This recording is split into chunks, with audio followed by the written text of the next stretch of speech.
One of the readings for the week is Psalm 139, which happens to be one of my favorite psalms. And in the psalm, David slows us down and himself to the speed and rhythm of life as it unfolds before this God who cannot be comprehended, and yet who knows and loves us with unrelenting intimacy.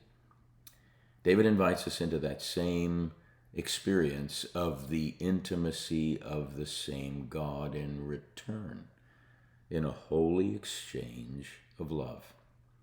And as David reflects, he doesn't speak in generalities.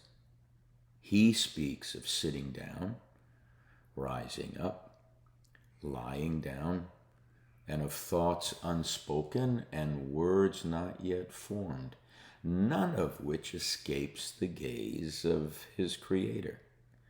Nothing surprises the one who knows us completely before we act, before we utter a syllable, before we're even aware of ourselves. And David continues to linger. He refuses to rush. He looks at himself from every angle under the unbroken gaze of this God, as if to remind his own soul of what it must never forget. The God who is in all, over all, and through all, the God who cannot be taken by surprise, stoops in love to behold frail, fragile, broken yet beautiful human creatures. David's meditation doesn't stop with the ordinary. His imagination takes flight to the heavens and then descends to the realm of the dead. He stretches the compass points east and west as far as he can and as far as he can conceive, and then ponders the mysteries of light and darkness, time and eternity. He remembers the most hidden moment of his existence, his formation in the womb, when the same hand that fashioned the galaxies fashioned him in secret, a helpless creature carried by divine intention. Step by step, David weaves together heaven and earth, light and dark, life and death, beginning and ending. He recognizes that every human heart is an open book before God, and every desire is laid bare, every secret is exposed, and still God surrounds him, behind and before, past and future, in sleep and in waking, in the unconscious depths and in the conscious clarity of the day.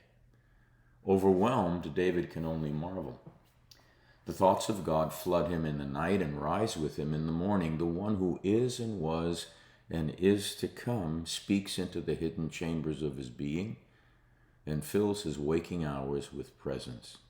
And for David, this is not abstract doctrine. It's a lived reality of being wholly seen, wholly known, and wholly loved. And what David discovered is no less true for you and I. We live our days under the same gaze, held by the same love, and surrounded by the same presence.